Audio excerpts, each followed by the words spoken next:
صباح الخير او مساء الخير حسب تسمعوني امتى. كالعاده هتلاقوني متحمسه جدا عشان هتكلم على اكتر حاجه بحبها وهو جرافيك. هقول لكم على المواد بتاعه اولى جرافيك في فنون تطبيقيه، وهقول لكم عليها بالتفصيل. هقول لكم هتدرسوا ايه وهتعملوا ايه، وان شاء الله ان شاء الله في سلسله كبيره قوي هعملها عن حاجات تساعدكم اصلا في المرحله دي. طيب انتوا عندكم مواد نظري ومواد عملي. خلينا ندخل سريعا في المواد النظري عشان مش هناخد فيها شوط كبير. انتوا عندكم اول ترم بيكون لغات وكيمياء. وخليني برضو اقول على حاجه عشان نسيت اقولها في الفيديو بتاع اعدادي. انتوا بتاخدوا في كليات بتبدل المواد النظري في ترم اول وترم تاني. يعني لو في مواد ما لقيتوهاش في ترم اول يبقى هي اتحولت ترم تاني واتبدلت.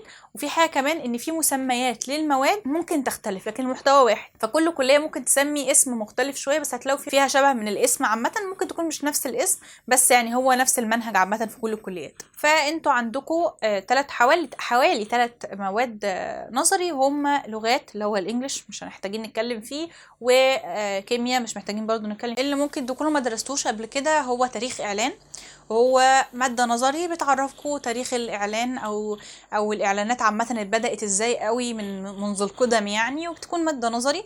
والأغلب بيدخلوا فيها أصلا جزء عملي، يعني بيدخلوا فيها مشروع عملي. أيا بقى ده بيبقى حسب الدكتور، الدماغ الدكتور بيجيب موضوع معين وتعملوا عنه مشروع أو بحث، يعني بتبقى برضو على حسب الدكتور بيبقى عايز ايه. وفي مادة تانية مادة هي تبع لحاجة اسمها نظم طباعة، دي حاجة بتبقى برضو نظري. طباعة عامة حاجة اسمها طباعة اللايسوجراف، وأنواع الطباعة القديمة بقى اللي احنا ساعة ما بدأت بقى ازاي الحاجة كانت بتطبع الأول، المكن بتاعها، الأحبار بتاعتها، النسخ بتاعتها كانت ازاي بتطلع لحد طباعة الأوفست والحاجات دي كلها، والديجيتال والحاجات دي كلها دلوقتي. أول مادة وهي من المواد الأساسية اللي مكملة معاكم طبعا لحد رابعة تخصص، يعني لحد رابعة تخصص، وهي مادة لغات.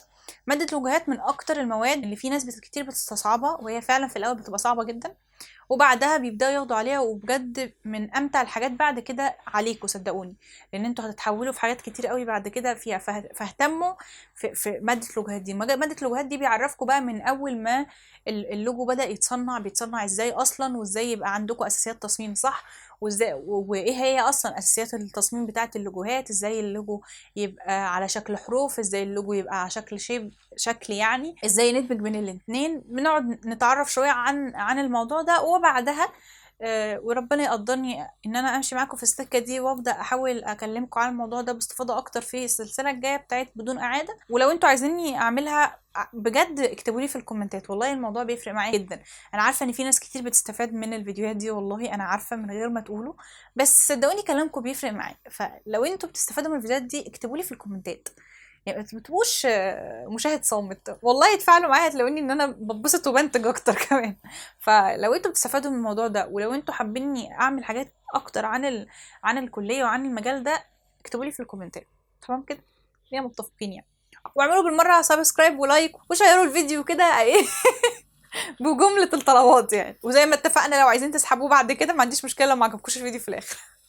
طيب خلينا بس في المهم، ان انتوا في اللغات دي بتعرفوا بقى الكلام النظري شويه كده. هو بيكون مش بيبقى نظري، فكره ان انت بس بتشوف الحاجات دي بتتعمل ازاي او النماذج بتاعتها، وبعدها بتبدا تعمل لوجوهات.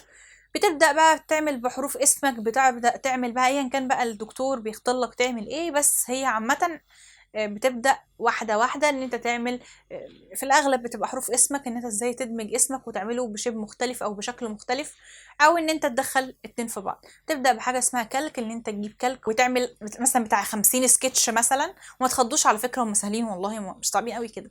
50 مثلا سكتش للحرف بتاعك باشكال مختلفة بتنويعات مختلفة، وبعدها الدكتور بيوافق لك على واحدة وتبدأ تعمل اللوجو باسمك او مشروع تاني، ومش لازم المشروع ده بس انا بقول لكم مثال يعني، او المثال اللي كان على سنتي انا. وبتجيب الكالكات دي، كل ده بيبقى مانيوال مش ديجيتال خالص، بيبقى بالايد اللي هو كالك، وبتنقله. وبعدها بعد ما بتنقله بتبداوا تنقلوه على سكتش عاديه، وبعدها تبداوا تدخلوا الوان الجواش، وبعدها تبداوا تدخلوا البلاك والوايت والرماديات عشان تشوفوا الجراي سكيل بتاع كل حاجه، بتعيشوا يعني مرحلته كلها. دي اول ماده. تاني ماده وهي ماده ملصقات اعلانيه، ودي من اكتر المواد اللي عايزاكم تركزوا فيها، ومن اكتر المواد بجد اللي انا نفسي اتكلم عنها، لان الماده دي فرقت معايا جدا. اللي هي البيلبورد ازاي تعمل اعلان اللي بتشوفه على المحور وعلى الدايري، واللي هو بيبقى كبير قوي كده طول ما انت ماشي في الشوارع بتشوفها، لان مقاييسه واساسيات تصميمه والعناصر بتاعته وكل الحاجات اللي موجوده فيه مختلفه تماما عن مثلا اعلانات البوسترز في المجلات، عن مثلا اللي موجوده في السوشيال ميديا. كل واحده بتختلف تماما عن اساسيات تصميمها. فالموضوع ده بيبقى بجد مهم قوي، ولو عرفته صح ودرسته صح تفرق معاك جدا. بتاخدوا بروجكت، مشروع ما يعني، عن براند ما، وانتوا تبداوا تعملوا له اعلان، بس بيبقى بطريقه كرييتيف. انا هوريكم شويه نماذج من اللي انا كنت عاملاها. بتحاولوا تبقى كرييتيف اكتر، ما بتبقاش الرساله مباشره قوي، بتحاولوا تجيبوا افكار من الاخر، مش مجرد بس ان انتوا بتعملوا شويه صور وتجمعوها، لا انتوا بيبقى فيه افكار وتركبوها على بعض وكده، فبيحتاج ان انت تتعلم فوتوشوب حلو شويه حلوين يعني. نيجي طبعا للماده اللي ممتده معانا، وهي اساسيات تصميم. اساسيات تصميم عامه ممتده معانا يعني للحياه. اساسيات تصميم بقى بتبداوا تعرفوا اساسيات تصميم بقى بتاعه الاعلانات الصح، ازاي يبقى فيه ترابط، ازاي تبقى فيه وحده، وبندرس الالوان في الاعلان، والدراسه كلها بتبقى معظمها كمان عن الالوان حبه حلوين يعني. بتعرفوا بقى بالذات وبتستخدموا تقريبا ماتيريال الجواش في معظم الترم يعني. فعامه اولى جرافيك بتبقى كل المواد بتصب على بعضها، يعني هتلاقوا ان الماده دي بتصب على الماده دي، والماده دي بتصب على الماده دي، كلهم بيصبوا في فكره الاعلان، الالوان، اساسيات التصميم، اعلان، الوان، اساسيات التصميم. كلها حاجات متعاده اصلا، هتزهقوا بعدها منها، بس تعلموها صح والله هتفرق معاكم في تانية وتالتة ورابعة. يعني اعتقد ان هي تفرق معاها في رابعة كويس جدا. بناخد كمان منظور هندسي، بيبقى زي رسم هندسي كده شوية، بس بقى بأساسيات تانية وأبعاد تانية وحاجات كده. ده مش عايزة أتكلم عنها كتير لأن ما كنتش بحبها الصراحة.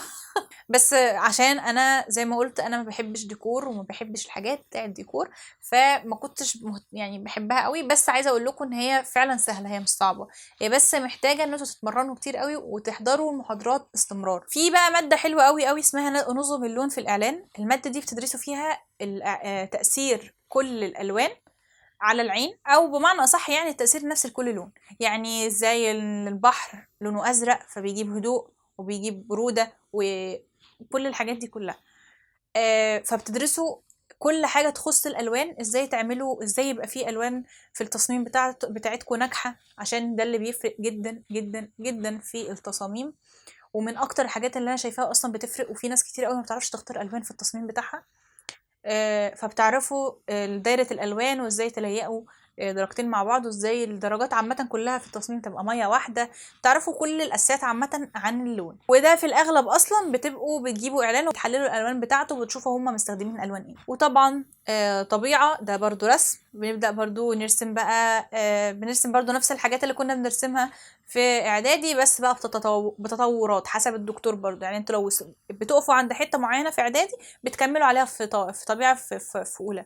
فبترسموا بقى مثلا فاكهة برضو بس بتكوينات أكبر، بترسموا مثلا قصريات زرع بتكوينات أكتر أو بشكل أكبر، وفي الأغلب بتكون بماتيريال مختلفة. يعني انتوا لو استخدمتوا الفحم بتبدأوا تستخدموا ووتر كولر وجواش مثلا، بتبدأوا تستخدموا سوفت باستل، حسب بقى الدكتور بيختار لكم ماتيريال ايه، وساعات أصلا بيسيبها لكم مفتوحة. نيجي على المادة بتاعة تصميم أنماط خطوط للإعلان. المادة دي ممكن يكون أصلا ساعتها احنا ما كناش عارفين قيمتها والله فعلا، بس انا بعد ما اشتغلت بقى وبعد ما دخلت المجال ده وبعد ما شفت اللي احنا بنعمله، هو هي عامه احنا كنا بنختصر الماده دي في حاجه اسمها خطوط، ان احنا بنتعلم الخطوط ونتعلم انواع الخطوط وبنتعلم ازاي نرسم الخط بايدينا.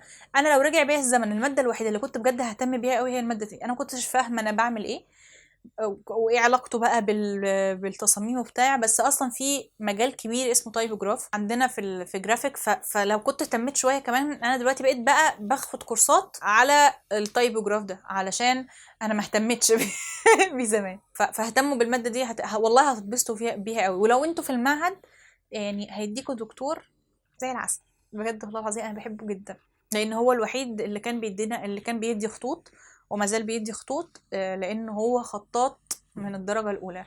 فانا بحبه قوي والله العظيم، لحد دلوقتي ببقى نفسي اروح يرجع يدرس لي تاني. في بقى ماده انا عارفه ان انتوا هتستصعبوها جدا وناس هتحبها جدا، بس عايزه اقول لكم ان انتوا اصلا لو بتشوفوا ريلز على الانستجرام وكده هتلاقوا بره بقوا مهتمين بالموضوع ده قوي. ماده نظم طباعه.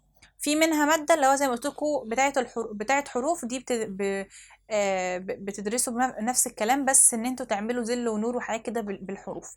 لكن نظم طباعه بتدرسوا الاحبار، بتحفروا على لاينو ده، عارفين نعل الجزمه، هو بيبقى حاجه شبه نعل الجزمه كده بس كبير قوي، بتحفروا عليها وبعدين تطبعوا الطبعه بتاعتكم. انا ما كنتش شاطره في الماده دي، بس اعتقد ان انا لو كنت يعني لو بعد السنين دي كلها لو رجع بيا الزمن، لا كنت ههتم بالماده دي حلوه جدا بصراحه.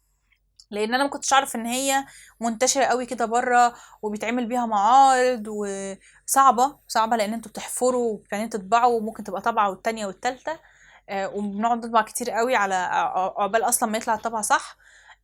بس بجد من امتع الحاجات اللي شفتها، ومن كتر ما انا دلوقتي نفسي اتعلمها تاني او ارجع لها تاني، بفكر اصلا جديا ان انا في فتره ما هرجع اخد فيها كورسات وهروح اعملها او ورش واعملها تاني، لان انا شايفاها من امتع الحاجات. بس كده بكل بساطه. يا رب الفيديو يكون عجبكم، ما ببقاش عايزه اقفل الفيديو والله، بس يا رب الفيديو يكون فاتكم. كل الماتيريال اللي انا نزلتها طبعا كالعاده هنزلها على الشانل بتاعت الواتساب، هنزلها لكم هتلاقوها في الديسكريبشن بوكس، هنزلها اول ما الفيديو ان شاء الله ينزل يعني، هتلاقوها كلها موجوده ان شاء الله، هتفيدكم جدا جدا، ما تستهونوش والله. وبعدين انتوا معايا من اعدادي فلا انتوا عارفين. ف... فهنزلها لكم ان شاء الله. وزي ما قلت لكم ما تنسوش تعملوا سبسكرايب ولايك، واشوفكم في الفيديوهات الجايه ان شاء الله.